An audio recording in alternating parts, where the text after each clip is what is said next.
Me voici, Dieu. Fais de moi ce que tu veux faire. Tout ce que tu veux faire, Dieu, fais-le. Restez avec nous dans Jouissez de votre vie.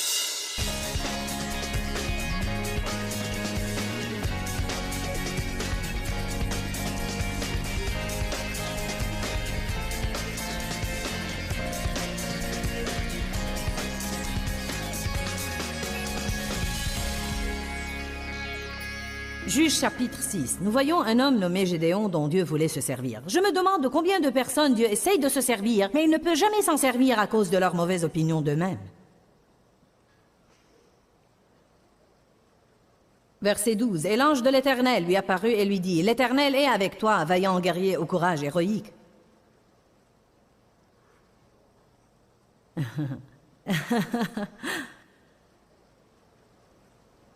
Si seulement nous pouvions nous voir nous-mêmes de la façon dont Dieu nous voit.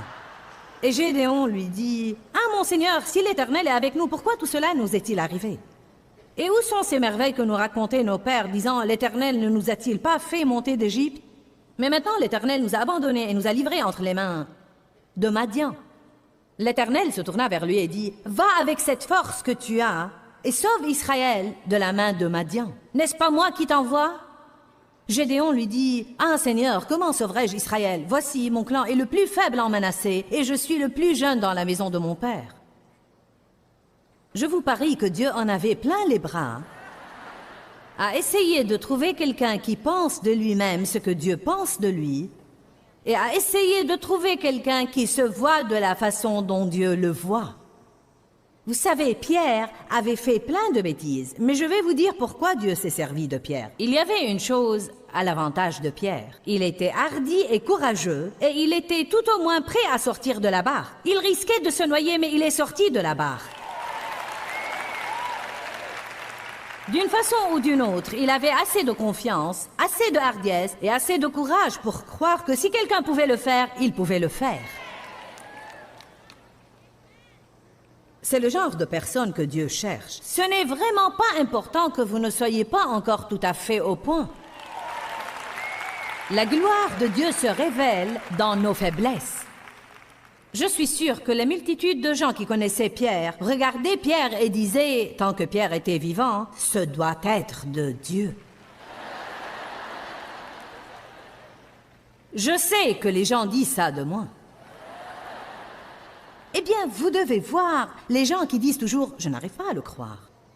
Et je sais que les gens le disent de beaucoup de vous « je n'arrive pas à le croire ». Ce doit être de Dieu. Ce doit être de Dieu. Ça ne peut pas être de toi. Je te connaissais quand...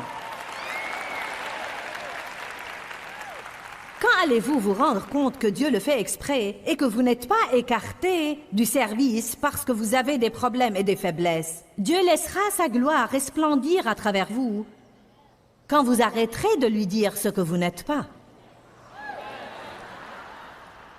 Je vous parie que Dieu aimerait parfois saisir quelqu'un et le secouer pour l'embraser. Allez maintenant, allez à Jérémie chapitre 1. Je ne veux pas que vous oubliez que nous essayons de parler des relations réussies.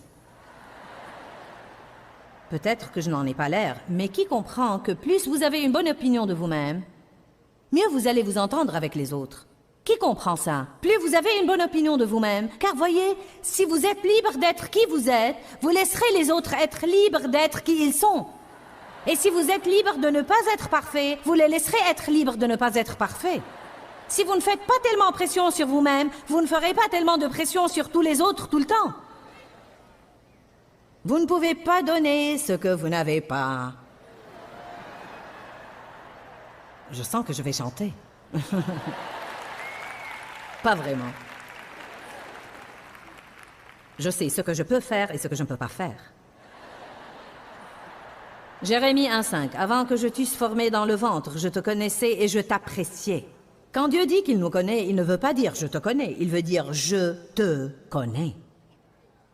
Mais comment Dieu pourrait-il dire « je te connaissais, je connaissais toutes les erreurs que tu allais faire, je connaissais toutes les bêtises que tu allais faire, et je t'ai établi comme étant mon instrument choisi ». C'est une écriture géniale. Et avant que tu ne sortes de son ventre, je t'avais séparé et distingué et consacré, et je t'avais établi prophète des nations. Cela veut dire que Dieu a déjà décidé de ce qu'il voulait faire de vous avant même que vous vous présentiez sur terre, et tout ce que vous devez faire, c'est arrêter de lui résister. Me voici, Dieu, envoie-moi. Me voici, Dieu, fais de moi ce que tu veux faire. Tout ce que tu veux faire, Dieu, fais-le. Peut-être que c'est quelque chose que vous aimez et peut-être pas. Mais vous serez satisfait si vous faites ce que Dieu veut que vous fassiez. Jérémie a répondu à Dieu de la même façon que la plupart de nous. Je répondis, « Ah, Seigneur éternel, voici, je ne sais point parler, car je ne suis qu'un enfant.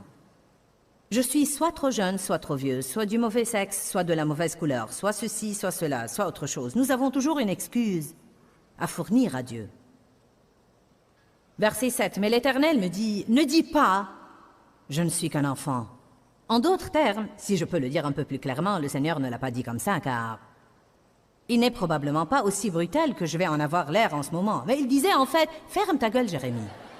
Je ne veux pas entendre ces propos négatifs. Je t'ai dit que je t'ai appelé. Je t'ai dit d'aller dire ça. Ne me dis pas que tu ne peux pas le faire. Ne dis pas ce que tu n'es pas. » Dieu veut que nous sachions qui il est et non pas ce que nous ne sommes pas.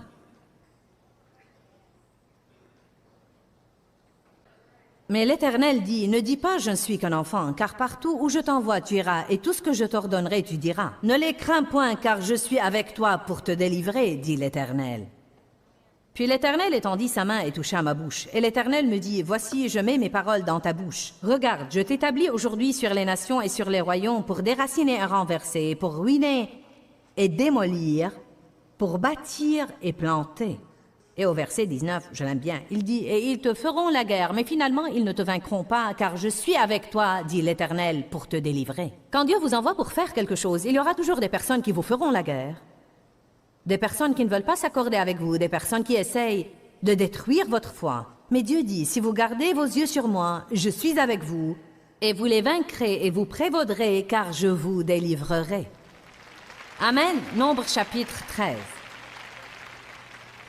Certains de vous n'ont pas la moindre idée de ce que Dieu pense faire pour eux. Ne prenez jamais l'attitude que vous avez atteint le summum de ce que vous pouvez faire. Il n'y a pas de limite en Dieu. Nombre 13, 25. Et ils revinrent de l'exploration du pays au bout de 40 jours. Ils se rendirent auprès de Moïse et d'Aaron et de toute l'assemblée des enfants d'Israël, dans le désert de Paran-Akkad, et ils leur firent un rapport et leur montrèrent les fruits du pays. Ils dirent à Moïse, « Nous sommes allés dans le pays où tu nous as envoyés. Vraiment, il ruisselle de lait et de miel. Et voyez, en voici les fruits. » Tu as raison, Moïse, c'est un bon pays, un pays où coule le lait et le miel.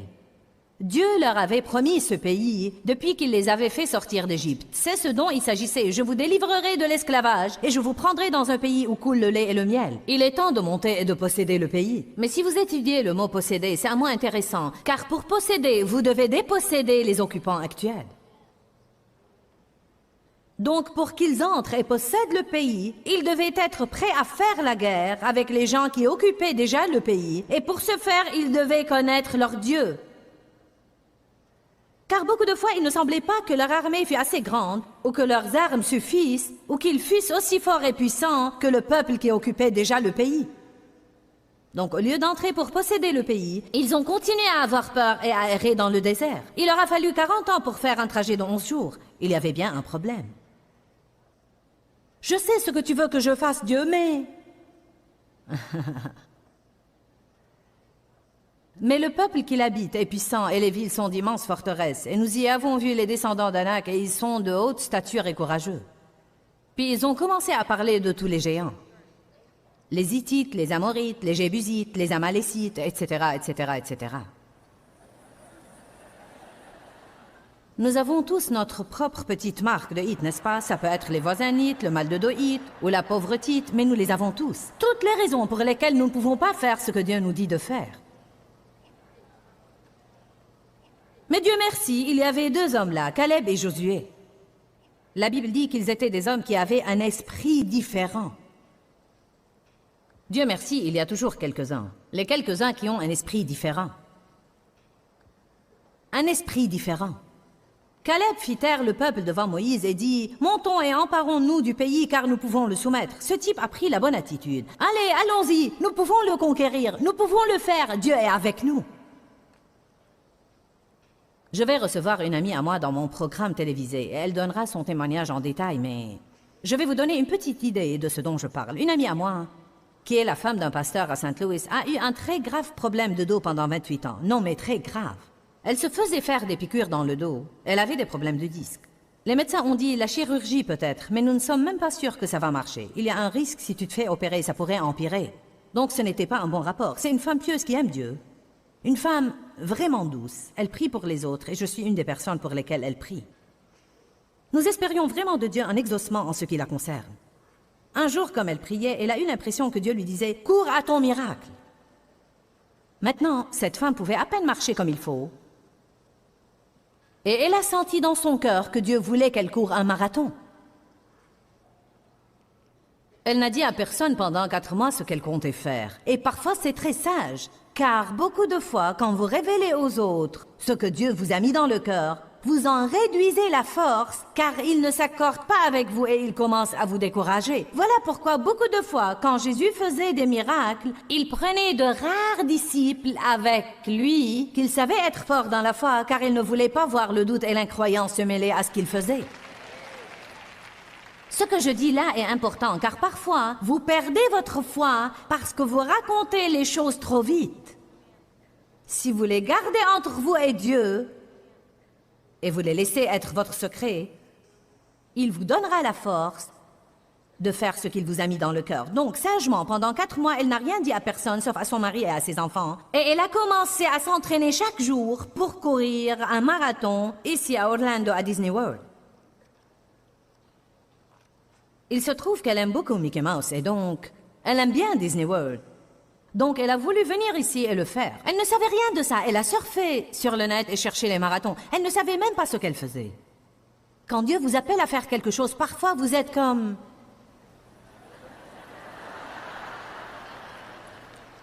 Combien de vous comprennent de quoi je parle? C'est comme, Dieu, je n'ai pas la moindre idée de ce que je fais, mais je vais continuer de faire un pas après l'autre et... J'espère que vous me comprenez. Amen.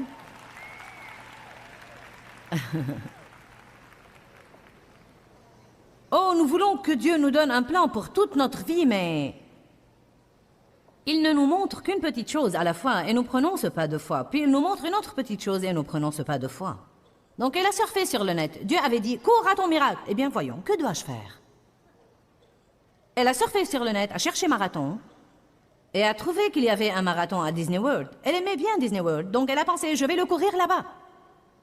Rappelez-vous qu'elle ne pouvait pas marcher comme il faut. Elle venait chez moi pour prier, parfois avec un appareil orthopédique, et il était évident qu'elle avait si mal. Elle a commencé à s'entraîner pour être coureuse. Elle s'est entraînée pour 4 mois, et après quelques mois, elle a partagé cela avec moi. Dave et moi avons commencé à prier avec elle. Dave a mis une note dans sa Bible. Prier pour la guérison de Penny. Je priais pour elle et je suis sûre qu'il y avait d'autres personnes qui priaient pour elle. Elle a raconté à quelques autres personnes, mais pas trop, puis Dieu a établi quelqu'un pour l'entraîner d'une façon surnaturelle. Une femme à Saint Louis qui a été coureuse, qui était aussi le chiropracteur de cette amie, a dit « Je t'entraînerai ». Elle lui a demandé « Pourquoi veux-tu faire ça? Tu vas être obligé de te lever tôt et de courir avec moi. » Elle a dit « Parce que j'ai toujours voulu avoir part dans un miracle et tu vas en avoir un. » C'est bon quand vous avez quelqu'un qui croit en vous. Amen. Et elle s'est entraînée pour 8 mois. Elle courait sous la pluie, par le mauvais temps, et quand il faisait trop froid, elle courait sur le tapis. Elle se levait à 3 heures du matin et allait courir et s'entraîner. Elle en est arrivée au point où elle pouvait courir 38 km. Elle devait en courir 42 quand elle allait venir ici. 2 semaines avant la course, son genou s'est démis. Eh bien, ce qu'il y avait, c'est que tout le temps, elle faisait quelque chose d'impossible, car chaque fois qu'elle courait, elle avait mal au dos. Toutes les fois. Avez-vous la moindre idée combien de fois le diable lui avait probablement dit « Tu vas te faire mal, que fais-tu? Tu me feras empirer les choses. »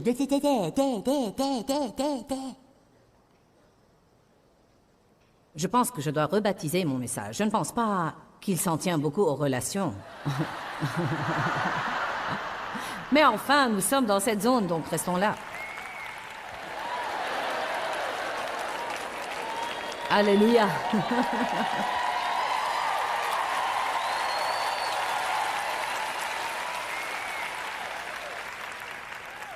Et donc, 2 semaines avant la course, son genou s'était démis. Démoralisant. Ça faisait 8 mois qu'elle s'entraînait, travaillait dur, apprenait des trucs, suivait un certain régime pour se préparer à la course. Et elle croyait vraiment que Dieu lui avait parlé en disant « Cours à ton miracle ». C'était impossible. Elle savait que c'était impossible. Elle a déjeuné avec moi l'autre jour. Ses larmes coulaient à flot. Elle a dit « Joyce, tu ne comprends pas. Je savais que c'était impossible. Je savais qu'il n'y avait pas moyen que je le fasse si ce n'était pas de Dieu. » Elle avait vraiment mal au genou, donc elle suivait une thérapie pour son genou et s'est un peu améliorée. Puis la veille de la course, il lui faisait trop mal à nouveau, donc sa famille est venue à Floride ainsi que la fille qui l'entraînait. C'était précisément le 11 janvier, juste ici dans votre ville. Et elle a défait sa valise et pour comble de malheur, elle y a trouvé les mauvaises espadrilles. Elle n'était pas mal, mais elle n'était pas les chaussures qu'il lui fallait vraiment pour courir. En conséquence, elle a eu des ampoules aux plantes des pieds en courant et toute la peau des plantes de ses pieds a pelé. Elle a dit « Je pouvais sentir les ampoules éclater quand je courais, mais je continuais à courir. Je continuais à courir. » Elle avait si mal au genou quand il était temps d'aller à la course. Elle a dit « Il n'y avait pas moyen de courir, mais j'ai dit à mon mari « Si tu dois me porter pour me mettre debout sur cette ligne de départ, je suis prête. » Parfois, pour avoir votre miracle, vous devez être tellement déterminé que votre détermination semble de la pure folie à quelqu'un d'autre.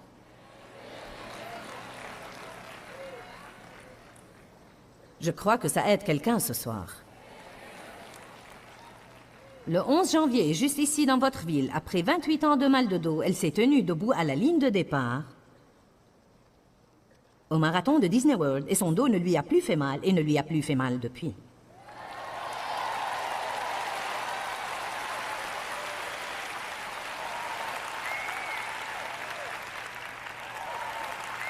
Elle a couru pendant 7 heures les 42 kilomètres.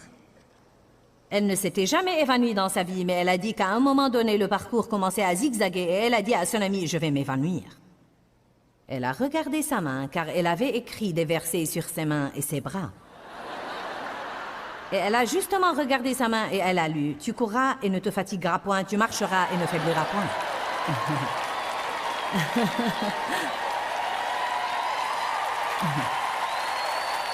Et le diable est comme ça. Il y avait un camion qui, si vous avez du retard, vient pour vous retirer de la course. Au début, ils vous diront « Tu as du retard, tu as tellement à rattraper. » Ils sont venus et lui ont dit « Tu as un retard de 36 secondes. Si tu ne te rattrapes pas, nous allons te retirer de la course. » Elle a dit toute la seconde moitié de la course, ce camion transporteur était derrière elle. Elle a dit « J'avais l'impression qu'à n'importe quel moment, ils allaient me retirer. » Maintenant, n'est-ce pas comme ça que le diable est? Non, mais il est sur vos talons chaque seconde disant « Je vais te retirer, je vais te retirer, je vais te retirer. Ça ne va pas marcher, ça ne va pas marcher, tu ne vas jamais y arriver. » Elle a dit qu'elle avait continué de courir, continué de courir.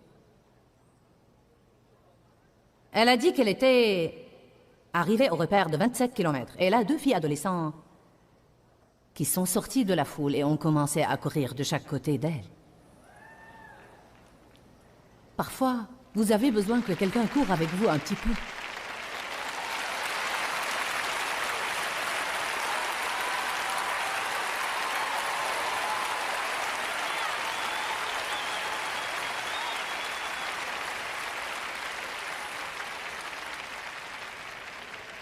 Parfois, vous avez l'impression que vous ne pouvez plus continuer. Et Dieu est si bon, il établira quelqu'un pour courir avec vous, pour vous fortifier et pour soutenir vos mains. Elle était si fatiguée. À un moment donné, elle avait la tremblote et devait s'envelopper dans un truc thermique que les coureurs utilisent et... Elle a dit qu'elle en était à un point, elle n'avait aucune idée où elle en était, combien il lui restait. Elle pensait qu'à n'importe quel moment, elle allait être retirée de la course. Elle a dit qu'elle a vu cette dame là-bas sur la touche qui disait à haute voix « Je peux voir de là la ligne d'arrivée !» Et elle a dit « Vraiment ?» Elle dit maintenant qu'elle pense que c'était un ange, et ça ne me surprendrait pas non plus. Elle a traversé la ligne d'arrivée en 7 heures et a remporté sa médaille de Mickey Mouse.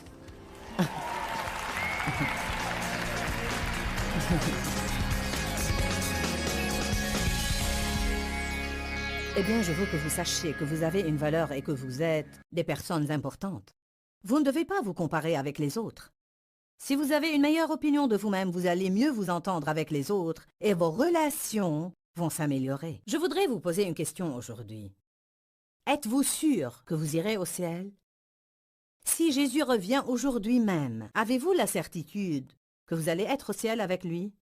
Vous devez être capable de dire « Oui, j'ai accepté Jésus comme mon sauveur. Je sais qu'il est le seul à pouvoir payer pour mes péchés. Je crois qu'il a répandu son sang pour moi.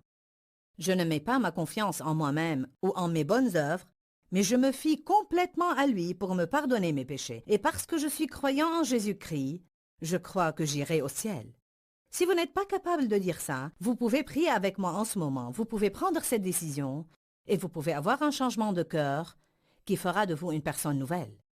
La Bible dit, si quelqu'un est en Christ, il est une nouvelle créature. Les choses anciennes sont passées et toutes choses sont devenues nouvelles. Voulez-vous un ami? Jésus aimerait être votre ami. Voulez-vous que vos péchés soient pardonnés? Il est certainement le seul à pouvoir le faire. Avez-vous besoin d'un avenir? Il peut vous donner un merveilleux avenir. Mais vous devez vous donner complètement à lui et le recevoir en contrepartie. Priez avec moi tout de suite. Si vous voulez le salut, maintenant est le bon moment. Dieu mon Père, je t'aime. Jésus, je crois vraiment en toi. Pardonne-moi mes péchés. Purifie-moi dans ton sang. Je te reçois maintenant, Jésus. Tu es ma seule espérance. Je me donne totalement à toi.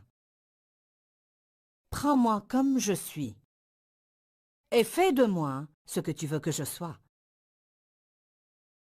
Je crois que je suis sauvé. Je crois que je suis régénéré. Je crois que mes péchés sont pardonnés. Je suis en route pour le ciel et je me suis décidé à jouir du voyage. Si vous avez prié cette prière avec moi de tout votre cœur, à ce moment-là, vous êtes une nouvelle créature en Christ. Quand, Seigneur, quand? Dans ce livret, Joyce Meyer vous apprend à faire confiance au temps de Dieu. Pour obtenir ce livret gratuitement, écrivez-nous à Joyce Meyer, boîte postale 40095-6300 Larnaca, Chypre. Ou bien visitez notre site web www.joycemeyerme.org/fr.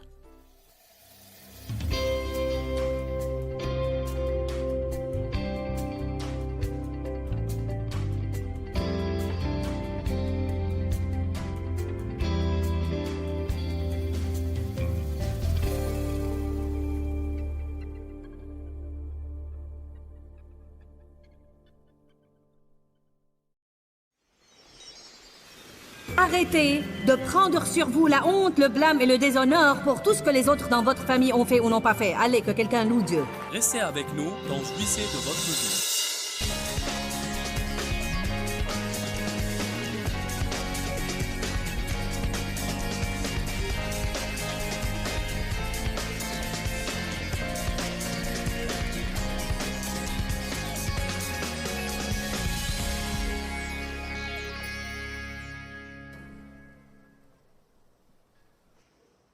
Et l'Éternel dit à Josué, « Aujourd'hui, j'ai roulé loin de vous la honte, l'opprobre et le déshonneur de l'Égypte. » Eh bien, vous savez, l'Égypte représente le monde et le monde gâche les gens.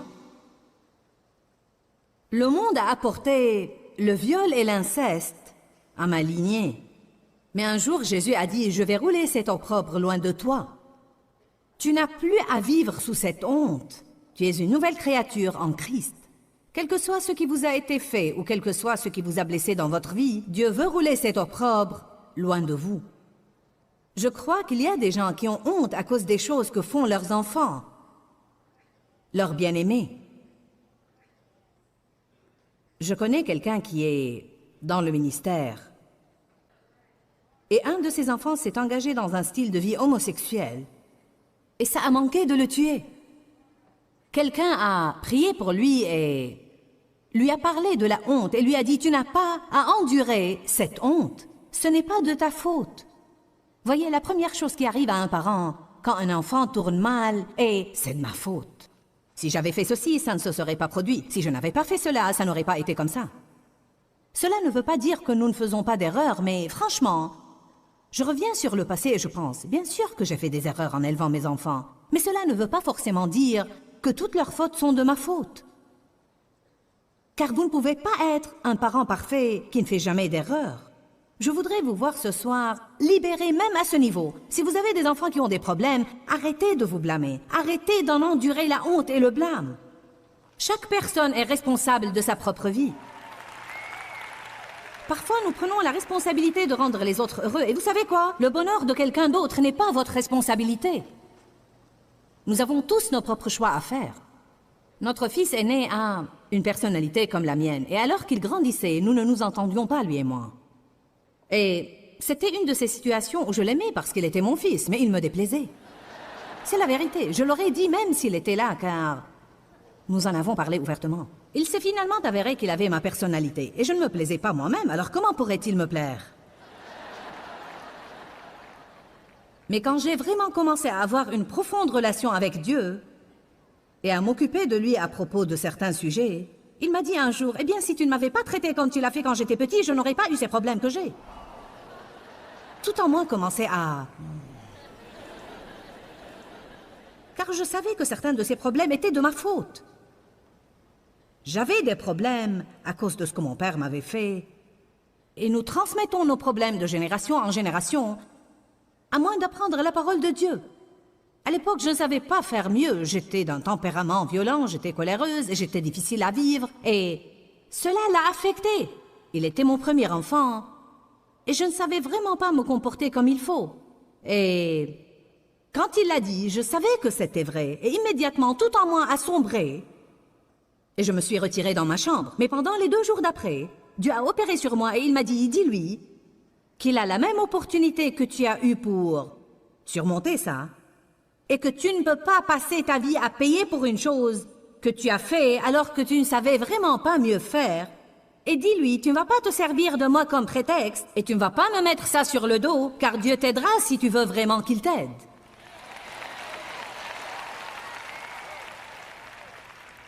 Je l'ai fait et il est dans le ministère aujourd'hui. Il s'occupe de nos missions mondiales. Si je l'avais laissé me mettre ça sur le dos, je ne sais pas où nous en serions aujourd'hui, car il aurait peut-être passé toute sa vie à blâmer quelqu'un d'autre, au lieu d'assumer ses responsabilités. Certains de vous devraient peut-être dire à leurs enfants, vous avez quelques problèmes, et je suis sûre que j'ai contribué à ces problèmes, mais je ne peux pas passer ma vie à me sentir coupable et à me blâmer. Dieu vous aidera si vous le lui permettez. La plupart d'entre vous ont des problèmes car vous n'avez pas été bien traités. Et maintenant, vous permettez à Dieu de vous aider. Et c'est comme ça qu'il faut procéder. Arrêtez de prendre sur vous la honte, le blâme et le déshonneur pour tout ce que les autres dans votre famille ont fait ou n'ont pas fait. Allez, que quelqu'un loue Dieu.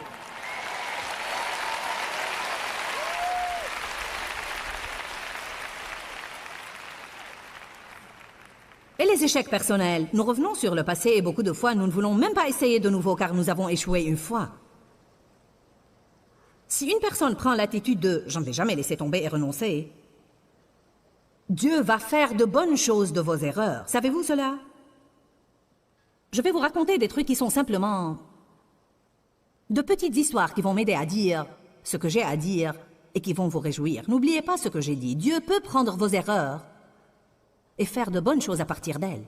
Tout d'abord, Abraham Lincoln, qui était probablement un de nos plus grands présidents, sinon le plus grand, a échoué dans plusieurs élections avant d'être élu président des États-Unis. En fait, il s'était présenté à des fonctions publiques beaucoup de fois et il avait échoué. On ne peut pas comprendre comment il a pu avoir le courage d'être candidat à la présidence. Mais il l'a fait et il a gagné. Thomas Edison a dit « J'ai raté le chemin du succès ». Il a refusé de laisser tomber, il a finalement inventé l'ampoule. Mais il a fait 2000 expériences en essayant d'inventer l'ampoule électrique avant de réussir. Combien de gens peuvent échouer 2000 fois et continuer à essayer? Croyez-moi, pas beaucoup. Car le diable dit, ça ne sert à rien d'essayer à nouveau. Tu as déjà essayé ça plusieurs fois et ça n'a pas marché. Personnellement, je crois que l'échec fait partie de chaque succès, car en ratant le chemin du succès, nous sommes humiliés. C'est une chose essentielle pour que Dieu puisse se servir de nous efficacement. L'apôtre Pierre a échoué lamentablement lors de la crucifixion avant de devenir l'un des plus grands et des plus célèbres apôtres. Il a eu tellement de la puissance du Saint-Esprit que lorsque son ombre couvrait les gens, il guérissait. Et il avait renié le Christ. Paul a certainement échoué lamentablement. Il était tellement égaré qu'il était en train de persécuter les chrétiens en pensant qu'il servait Dieu. Et pourtant, il a fini par être si proche de Dieu qu'il a reçu les 2/3 du Nouveau Testament par révélation directe. Quand les mouchoirs ayant touché son corps étaient appliqués sur les malades, il guérissait. C'est une onction. L'ombre de Pierre guérissait les gens, et les mouchoirs qui avaient touché le corps de Paul guérissaient les gens. Voilà une histoire à propos du savon Ivory et de Kleenex. Le savon Ivory n'était pas censé flotter, mais un défaut de fabrication est devenu son meilleur argument de vente. C'était une erreur. Il n'était pas censé flotter. Et quand il a flotté à la surface, on a dit que c'était un échec, mais c'était la chose qui l'a rendu si connu et si populaire. Dieu peut prendre la chose la plus stupide que nous faisons et la faire réussir.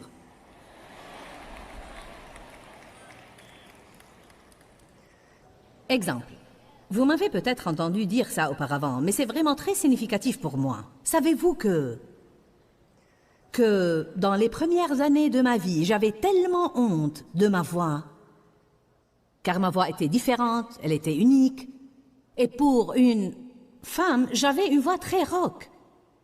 Elle me déplaisait, j'en avais honte. Je vous dis la vérité, quand je rencontrais de nouvelles personnes, j'appréhendais le moment d'ouvrir la bouche et de dire ces quelques premiers mots, car je me sentais si mal à l'aise au sujet de ma voix. Et même aujourd'hui, si je dois appeler quelqu'un au téléphone, la moitié du temps, même des gens qui me connaissent, même mes enfants, 2 fois ces derniers temps, ont appelé la maison et m'ont dit « Papa ?»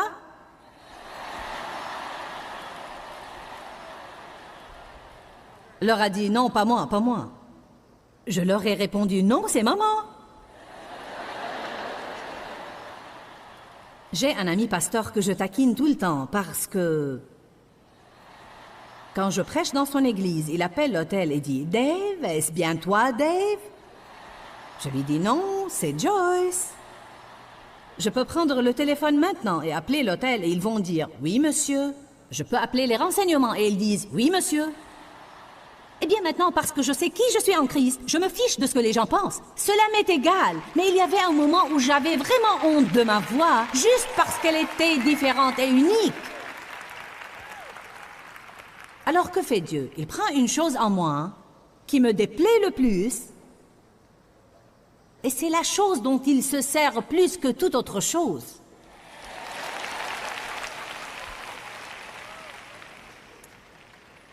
Maintenant, écoutez ça. La matière utilisée dans la fabrication des mouchoirs en papier Kleenex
Je veux que vous entendiez ça. La matière utilisée dans la fabrication des mouchoirs était à l'origine inventée comme un filtre de masque à gaz dans la Première Guerre mondiale. Ça n'a pas marché. Alors ils ont essayé d'en faire autre chose. Une crème froide pour enlever le maquillage. Ça n'a pas marché non plus. Mais ça a finalement réussi quand ça a été reconditionné comme mouchoir jetable et... Maintenant, les Américains achètent 200 milliards de boîtes de Kleenex par an. Et ça a commencé par 2 erreurs et 2 échecs. Mais quelqu'un a dit « Je refuse de renoncer ». Le fait est que 90% des nouveaux produits qui sont lancés échouent. Alors n'ayez pas peur d'essayer de faire quelque chose de nouveau et de persévérer jusqu'à avoir la bonne formule. Charles Darrow s'est fixé un but quand il était jeune. Il était déterminé à devenir millionnaire. Ce n'est pas tellement inhabituel de nos jours, mais à l'époque, c'était extrêmement inhabituel. Charles a vécu les années folles, une époque où $1 million était une somme énorme. Il a épousé une femme nommée Esther et lui a promis qu'un jour il serait millionnaire. Ensuite, la tragédie a frappé en 1929. La grande récession a commencé. Esther et Charles ont perdu leur travail, hypothéqué leur maison, perdu leur voiture, dépensé les économies de leur vie et Charles était écrasé. Il restait là à ne rien faire jusqu'au jour où il a dit à sa femme qu'elle pouvait le quitter si elle le voulait. Après tout, il était évident qu'ils n'allaient jamais atteindre leur but. Esther n'était pas près de quitter. Elle a dit à Charles qu'ils allaient atteindre leur but, mais qu'ils devaient faire une chose pour garder ce rêve vivant. Ne laissez pas vos rêves mourir simplement parce que vous avez fait quelques erreurs. Ne renoncez pas simplement parce que vous avez essayé une chose et ça n'a pas marché. Dieu veut vous voir persévérer. Le diable veut vous voir renoncer. Le progrès exige un prix à payer, et parfois le prix que vous payez pour le progrès est juste de continuer à persévérer et dire « je ne vais pas laisser tomber jusqu'à ce que j'ai un succès là ». Amen. Ne soyez pas la sorte de personne qui trouve que la façon d'affronter ce qui est difficile est « eh bien, je laisse tomber ». Elle a dit à son mari « garde ton rêve vivant ». Charles a répondu « il est mort, nous avons échoué », mais elle n'en a voulu rien entendre. Esther lui a suggéré de consacrer tous les soirs un temps pour discuter ce qu'ils devraient faire pour atteindre leur but. Vous devez écouter ça car c'est vraiment bon. Ils ont commencé à faire cela après le dîner et bientôt l'idée est venue à Charles de créer un argent de jeu. Une chose vraiment attrayante puisque l'argent était si rare à cette époque. Ils avaient beaucoup de temps à perdre et maintenant ils avaient beaucoup d'argent pour jouer. Alors lui et sa femme prétendaient acheter des choses comme des maisons et des propriétés. Bientôt, ils ont transformé ça en un véritable jeu avec une planche, des dés, des cartes, des petites maisons, des hôtels. Vous avez deviné, c'était le début d'un jeu que vous avez probablement chez vous aujourd'hui, le Monopoly. La famille et les amis de Charles ont aimé ce jeu et en 1935, ils l'ont convaincu de s'adresser à une compagnie de jeux, les frères Parker, pour voir s'ils voudraient l'acheter. Les directeurs ont essayé le jeu et ils ont dit « il est ennuyeux, lent, compliqué et monotone, nous ne voulons pas l'acheter ». Eh bien, Charles a persévéré. Puis-je vous entendre dire persévérer? Allez retrouver ce mot dans votre concordance et voyez dans combien d'endroits dans la Bible il est dit que vous devez persévérer et être ferme et continuer à persévérer et refuser de renoncer et que si vous faites ça, vous aurez le résultat voulu. Cependant, son épouse a dû l'encourager à nouveau. Remercions Dieu pour les épouses. Il s'est adressé au magasin de jouets Wanamaker et a dit à un directeur que s'ils acceptaient de vendre le jeu, il prendrait un emprunt de $5000 pour fabriquer une quantité de ce jeu et la réponse était positive. Le jeu a démarré et tout à coup les frères Parker étaient intéressés. Ils ont maintenant rejoué le jeu et cette fois ils l'ont trouvé plein d'imagination, rapide et facile à maîtriser.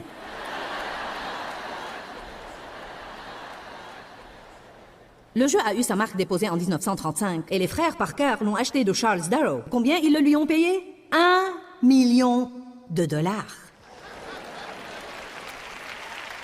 Nous aimons les histoires comme ça, mais nous devons nous rappeler que si nous refusons de renoncer, Dieu peut faire de grandes choses à travers nous. 1 Samuel 16:1. C'est pour quelqu'un ici ce soir.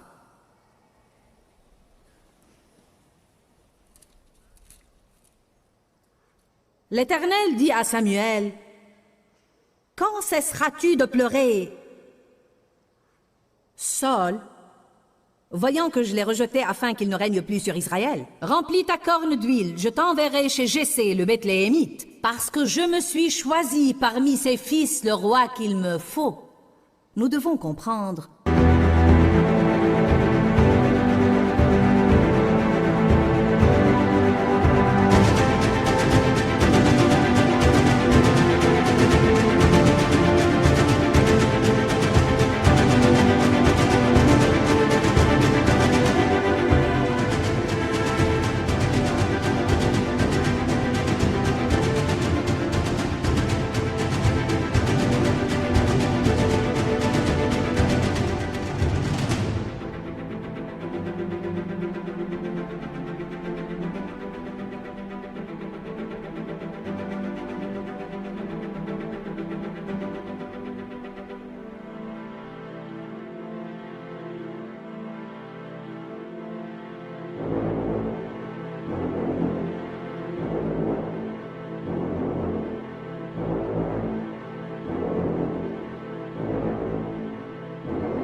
le poids de ce qui est en train d'être dit là.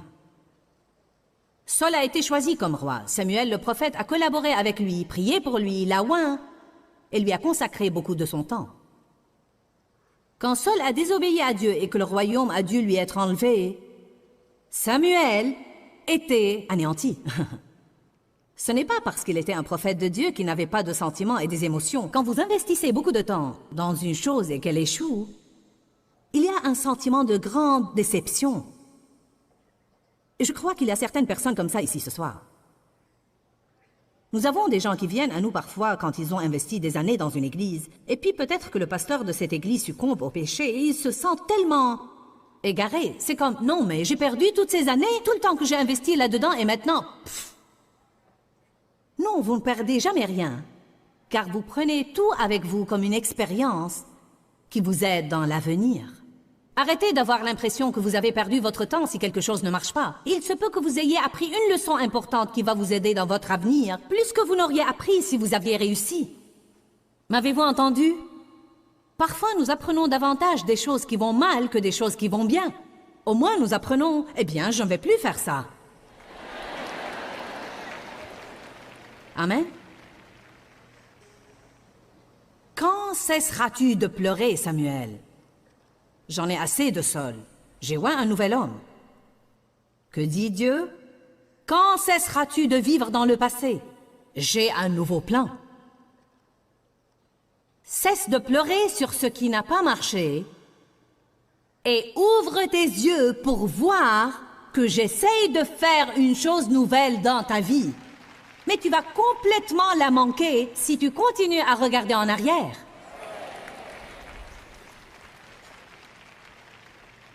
Tu ne peux pas mettre du vin nouveau dans de vieilles outres. Dans l'Ancien Testament, et je trouve ça très intéressant, la loi accordait au peuple 30 jours pour pleurer quand quelqu'un mourait. Et quand ces 30 jours étaient terminés, Dieu disait, « Le deuil est terminé. Il est temps d'aller et de faire ce que je vous ai appelé à faire. » Oui, quand nous perdons une chose, ça fait mal. C'est dur. Quand nous échouons, nous traversons une période...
de transition. Quand quelqu'un nous fait du mal, nous traversons une période de transition. Mais nous ne pouvons vraiment pas la laisser s'agripper à nous toute la vie. C'est ce dont je me soucie pour les gens. Je prêche cela beaucoup et de différentes manières, car je pense que c'est une partie très importante de ce que nous devons savoir si nous voulons réussir dans la vie. Et je crois que pour glorifier Dieu, nous devons réussir dans ce qu'il nous a appelés à faire.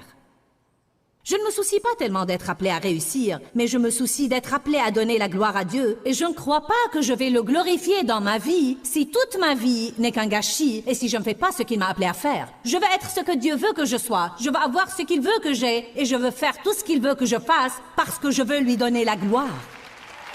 Allez, êtes-vous avec moi ce soir? Pour pouvoir faire ça, je ne dois pas m'agripper aux erreurs d'hier, je ne dois pas m'agripper aux erreurs de ce matin. Ça ne vous sert à rien de venir assister à des réunions comme ça, si vous venez plein de culpabilité, de honte et de blâme. Ah oui, ça vous aide un peu, mais ça ne va pas vous aider autant que si vous vous débarrassiez de toutes ces choses du passé, et si vous veniez comme un nouveau morceau de pâte, prêt à laisser Dieu vous modeler et faire de vous ce qu'il veut faire. Savez-vous ce que vous devez faire de votre passé? L'oublier! Et si nous cessions simplement de pleurer? Vos 30 jours sont terminés depuis longtemps. Il est temps de laisser tomber et d'avancer. Arrêtez d'essayer de faire quelque chose à propos d'une chose envers laquelle vous ne pouvez plus rien faire. Donnez votre gâchis à Dieu et laissez-le en faire votre message.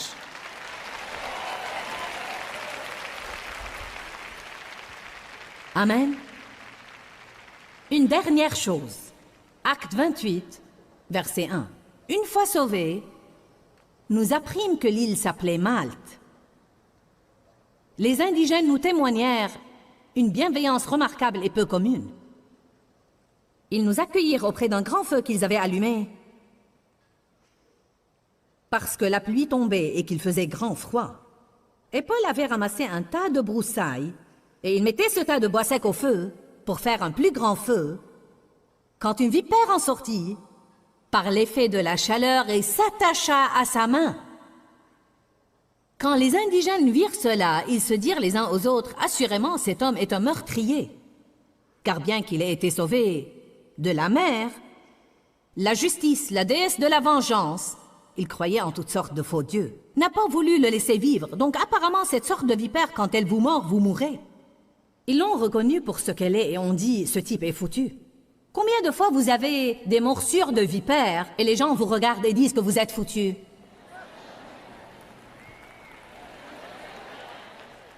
Vous avez fait une erreur de trop. Vous êtes foutu. Dieu ne peut plus se servir de vous. Puis Paul, j'aime la Bible amplifiée, elle a entre parenthèses, simplement, il n'en a pas fait tout un plat. Il n'en a pas parlé pour des années. Il a simplement secoué la bête. Amen. Il y a un message là. Arrêtez de compliquer une chose qui n'a pas besoin d'être compliquée. Vous avez fait une erreur, demandez à Dieu de vous pardonner. Vous avez fait un gâchis, recevez la miséricorde. Nous avons parlé au programme du prix du progrès. Et vous m'avez entendu dire nouveau niveau, nouveau diable. Eh bien, dans cet enseignement, les démons de votre passé, nous avons parlé de nouveau niveau, ancien diable. Ce que cela veut dire, c'est que très souvent, lorsque nous essayons d'avancer, le diable nous rappelle des choses que nous avons faites dans notre passé ou des choses qui nous étaient arrivées afin de nous éloigner des bénédictions de Dieu. Je veux que vous vous affranchissiez de votre passé et surmontiez votre passé pour aller de l'avant avec Dieu. Donnez votre gâchis à Dieu et il en fera votre message. Arrêtez de vous rappeler ce que Dieu a oublié et occupez-vous de votre avenir. Pourquoi, Seigneur, pourquoi? Dans ce livret, Joyce Meyer nous enseigne à travers la parole comment être délivré de la confusion. Pour obtenir ce livret gratuitement, écrivez-nous à Joyce Meyer, boîte postale 40095-6300, Larnaca, Chypre. Ou bien visitez notre site web www.joycemeyer.org/fr.